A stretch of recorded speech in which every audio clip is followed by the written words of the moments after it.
So I kind of forgot about this since I'm not going back to school this year, but for a lot of people, school starts in less than a month. And whether it's online or in person, it's always nice to have cute clothes, which is why I decided to follow the theme and start this back to school series. For this first episode, I really wanted to go with the preppy style. When I was a kid, all I wanted to do was wear a uniform to school, and I never got to do that. So today, I'm finally making up for it by using this super cute plaid fabric to make a high-waisted skirt with, I think they're called suspenders. So the plan is for it to look very preppy and very uniform-like, which was all I ever dreamed of when I was a kid, to be honest.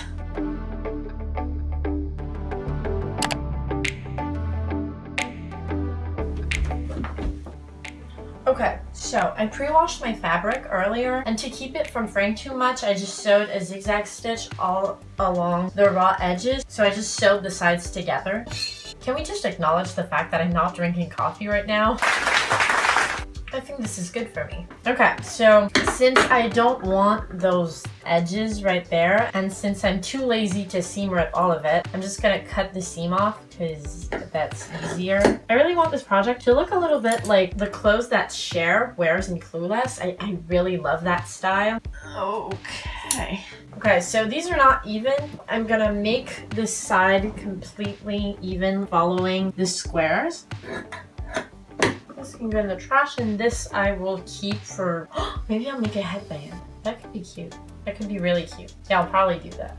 To make the skirt, I used one that I already owned and that fit me really well. I traced the front piece on the fold of my fabric so it would be one big piece instead of two and cut it out. Then I folded the skirt the other way to trace the back pieces. For this one, I wanted two pieces to put the zipper in the middle. I pinned the skirt together and spent a long amount of time trying to figure out if there was a wrong side to the fabric, but I really couldn't tell. And at some point I realized that if it was that hard to tell, nobody would ever notice. So I gave up and stopped paying attention to that. However, if you have a wrong side, not you, your fabric, make sure to pin the skirt wrong sides together because we're doing a French seam. So first I sewed the pieces together with a straight stitch. Then I ironed the seams flat on one side and sewed a new stitch, this time right sides together, to encase that first seam allowance. For the French seam, I always make sure to leave a bigger seam allowance than usual since it technically needs two seam allowances. After that, I just ironed the seam allowance towards the back of the skirt. Okay, so I'm pretty sure I just said seam allowance more times in the last 10 seconds than I've ever said it in my whole life. Anyway, like in my last video, a clearer explanation will be linked in the description if you weren't satisfied with my sloppy tutorial for a French seam. When I tried on the skirt, it fit me pretty well, but I wanted it to fit me even better, so I'd have to go through the humiliation of unzipping it while eating at a restaurant, so I added two darts at the front.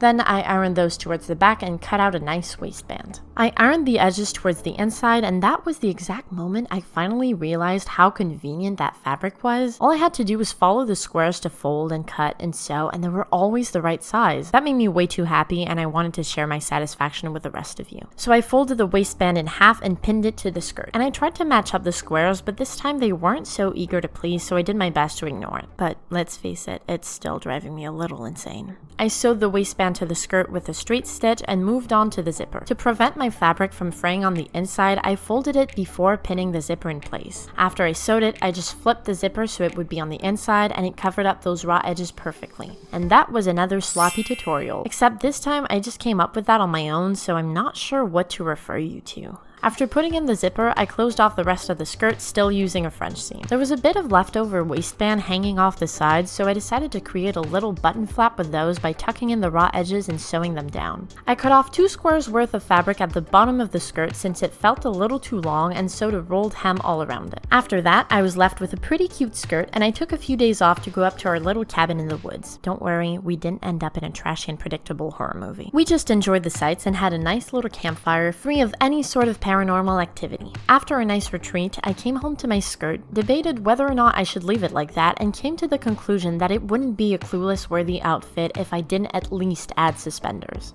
So I cut out 2 very long straps, folded those in half, and sewed a straight stitch along the side of each one.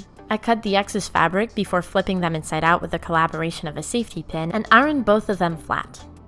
I sewed a zigzag stitch at the ends that would go inside the skirt to keep them from fraying. Then I pinned the straps to the skirt and sewed those in place over the waistband seam to make it as clean as possible. After making sure the straps were the length I wanted, I tucked the edges inside and sewed those shut with the top stitch. Next, it was time to attach the buttons. I placed them right over the darts and hand sewed them on with my black thread. And then my favorite part, the buttonholes.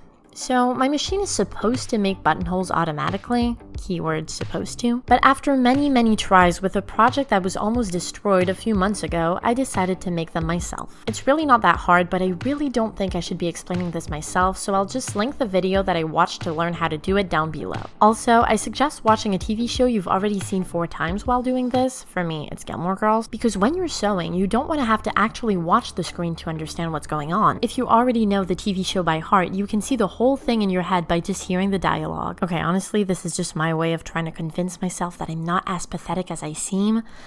I should really move on and watch something else. After a while of watching Lorelai humiliate herself and drink coffee, I finished the buttonholes and moved on to more buttons. I wanted to add a snap button to the little flap at the back, but I also wanted to embellish it, so I went through the family button bag and picked out a nice silver button to sew on top of the snap button. Wow, I could be wrong, but I think that beats the seam allowance record. I sewed those in place and then, as promised, I made a little headband.